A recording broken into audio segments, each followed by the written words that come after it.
겨울 추위는 우리 몸을 움츠러들게 만들어서 부상의 위험도 높아지는데요. 특히 골밀도가 낮은 노인의 경우나 골다공증을 겪고 있는 환자의 경우에는 쉽게 골절이 발생할 수 있어서 더욱 위험하다고 합니다. 그래서 이 시간에는 골다공증으로 인한 골절에 대해서 전주 우리병원 김재엽 원장과 함께 이야기 나눠봅니다. 골다공증 환자에게는 더욱 위험한 계절 겨울. 심각할 경우 골다공증으로 인한 골절 때문에 사망에까지 이를 수 있어 주의가 필요합니다. 신경외과 전문의 김재엽 원장과 함께 골다공증으로 인한 골절에 대해 이야기합니다.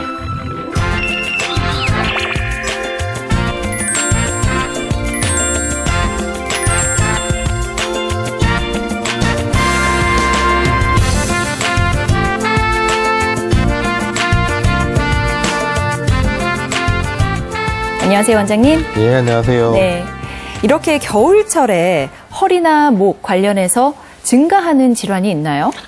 사실 환절기가 되면 감기가 증가를 하죠. 네. 근데 이제 척추 질환 중에 계절에 따라서 눈에 띄게 증가하는 질환은 없습니다. 다만 이제 골다공증성으로 인한 골절이 좀 증가하는 경향이 있는데요. 그것은 환절기가 된다고 해서 골다공증이 더 생기는 것 때문이 아니라 우리가 넘어지거나 그렇게 해서 골절이 될 수 있는 기회가 환절기나 겨울철이 되면 더 늘어나는 것 같아요. 그러면서 골절이 좀 증가하는 경향이 있습니다. 가령 그 가을철에 우리 시골에 가보면 밤 따러, 감 따러 나무에 많이 올라가시잖아요. 그러면서 떨어져 가지고 낙상 사고로 인해서 골절이 되는 경우도 있고요. 그다음에 시골은 그 마지막 추수기에 이제 허리를 오랫동안 장기간 이게 구부리고 뭐 타작이라든지 여러 가지 이제 작업을 하시다가 일어서실 때 끔벅하시면서 실금이 가는 노인분들도 많이 있습니다.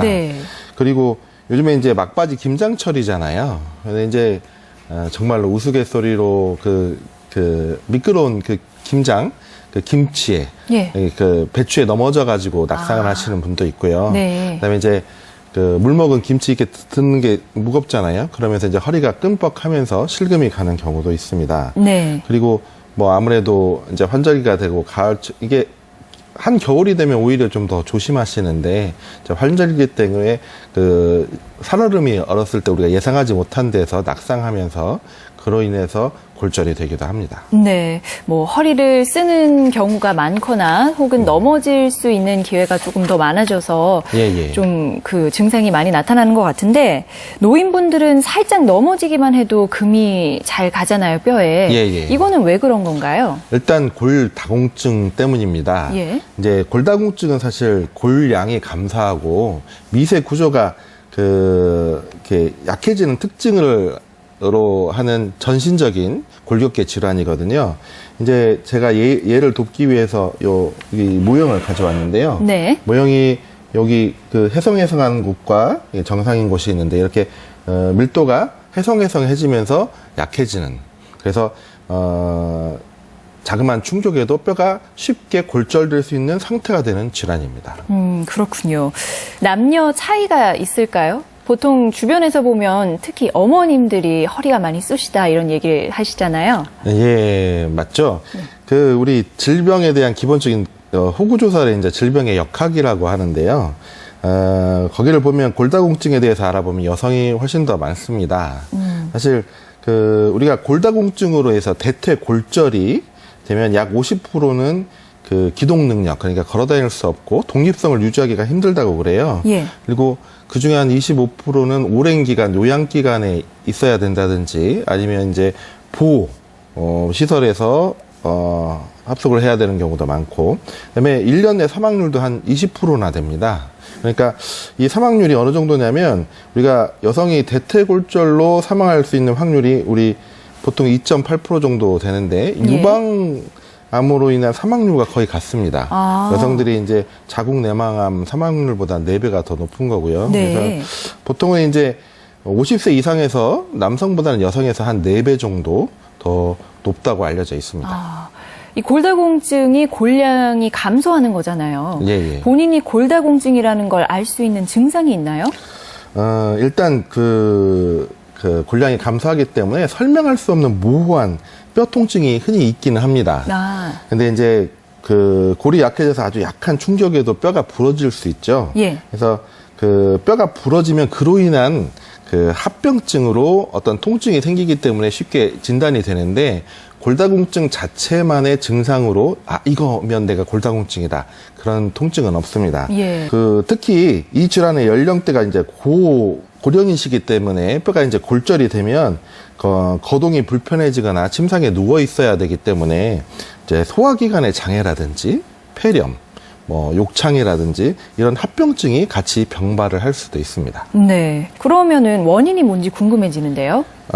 크게 이제 두 가지로 나눌 수 있는데요. 일단 우리가 그 최대 골량이 형성이 되는 게 20대 후반, 네. 30대 초반이지 않습니까? 그러니까 쉽게 이야기하면 처음에 만들어지는 양이 있을 거 아니에요. 그 양이 어느 정도 만들어지느냐.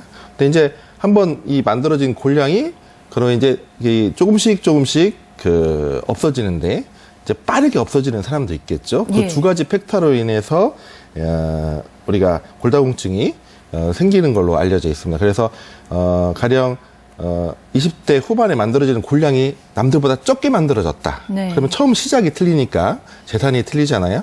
그러니까 골다공증이 오기가 쉽고 또 있다 하더라도 그게 이제 시간이 지나면서 남들은 100개가 빠져나가는데 본인은 뭐 300개가 빠져나간다.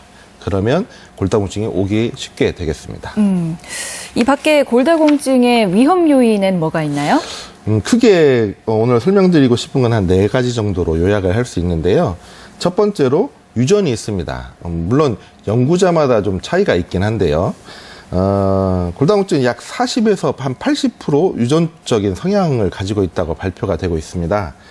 가령 엄마가 골량이 낮은 경우에는 딸도 골량이 낮고, 그리고 이란성 쌍생아보다는 일란성 쌍생아에서 골다공증 그 수치가 같은 경우가 많이 있어요.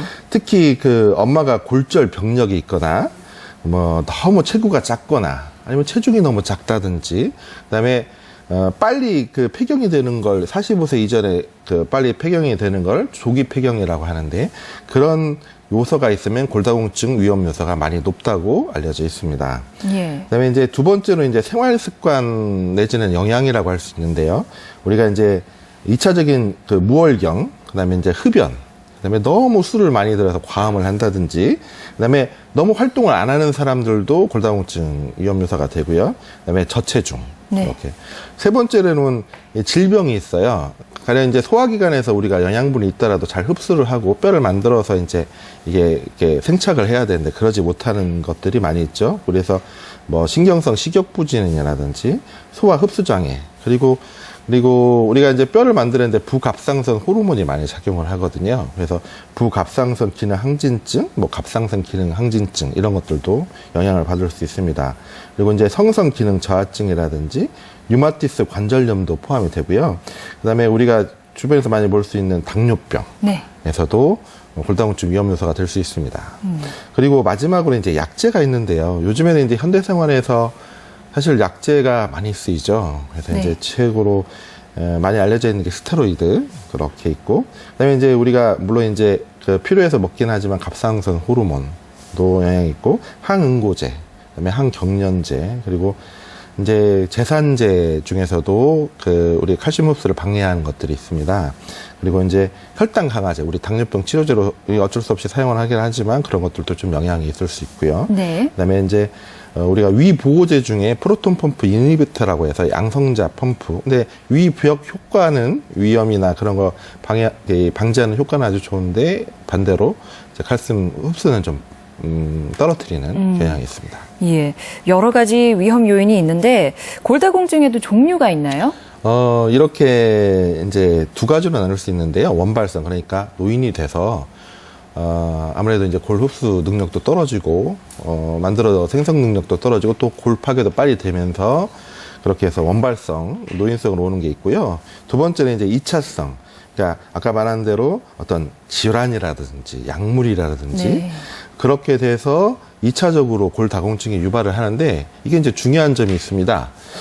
통계적으로 남성의 한 60%, 그다음에 50세 이상의 여성에서 한 30-40% 정도를 설명을 하는데 이걸 바꾸어 이야기하면 이런 것들은 이제 질병이나 약제로 오기 때문에 잘 치료를 하면 이 정도에 해당하는 사람이 골다공증이 없이 잘 보낼 수 있다는 거거든요. 네. 그래서 우리가 생각하는 것보다는 약제나 질병으로 인한 2차성, 그러니까 올 게 아닌데 왔다는 거죠. 그래서 그런 걸 잘 컨트롤하면 반대로 반대급부적으로 골다공증이 잘 치료가 될 수 있는 면도 있습니다. 예. 병원에서는 골다공증을 어떻게 진단하나요? 골다공증은 일단 골밀도 촬영을 합니다. 어떤 분들은 진료실에서 엑스레이를 보면서 선생님, 저 골다공증은 어때요? 그렇게 물어보시는데 네. 사실은 이제 약간의 짐작은 할 수 있는데 수치로 나오는 골밀도 촬영을 해야 되거든요. 참고로 요 그림을 가져왔는데요. 실제로 여기 그래프에서 보시는 거 보면 제일 아래쪽에 이렇게 찍혀 있는 게 환자 본인의 위치거든요. 그러니까 다른 사람보다 많이 떨어져 있는 겁니다. 그리고 일단 그 골다공증은 그렇게 진단을 하지만 척추 골절이 있을 때는 일단 증상으로 의심을 하고요. 아까 말씀드린 대로 그다음에 엑스레이를 찍어서 이게 압박이 되면 엑스레이에서도 이렇게 허리가 굽은 것처럼 잘 보이게 됩니다. 예. 그리고 그러나 대부분의 나이가 많은 노인분들은 그 뼈가 전부 다 골절이 된 것처럼 이렇게 좀 달아있거나 이게 압박되어 있는 경우가 많아서 결국은 MRI를 촬영하는 경우가 있거든요. 네. MRI를 가져와 봤는데 MRI를 찍으면 최근에 골절된 것은 제가 참고 자료에서 보이는 것처럼 하얗게 보입니다. 그래서 급성 골절인 경우에는 요즘에는 MRI 촬영을 했을 때 의료보험이 적용이 되기 때문에 비용 때문에 너무 염려하시는 분들인데 촬영을 해서 정확히 진단을 하시는 게 좋을 것 같습니다. 예. 골다공증의 예방과 치료에는 어떤 것들이 있나요? 예, 크게 두 가지로 생활 관리와 약물 치료가 있습니다. 네. 생활 관리에는 이제 우리가 뼈 만드는 데 쓰는 칼슘, 비타민 D, 그다음에 일반 영양 그런 게 있고요. 물론 금주는 꼭 같이 병행을 하셔야 되고요. 예. 그다음에 이제 운동을 같이 해주면 아주 좋습니다. 그다음에 낙상 예방하는 그런 프로그램들이 있는데요. 특히 골절된 경우에는 마지막 세 번째로 수술을 하기도 합니다. 근데 이제 특히 그 척추 골절에서는 약 2주간 보존 치료에도 불구하고 계속 통증이 있거나 뼈가 내려앉으면 국소 마취에 당일 시술로 이렇게 척추체 성형술이라고 하는 시술을 하기도 합니다. 네. 합병증도 거의 없고 회복이 빠르기 때문에 전문의와 상의하시면 될 것 같습니다. 예. 오늘 이 시간에는 척추 전문의 김재엽 원장과 함께 골다공증의 골절에 대해 알아봤습니다. 고맙습니다, 원장님. 예, 감사합니다.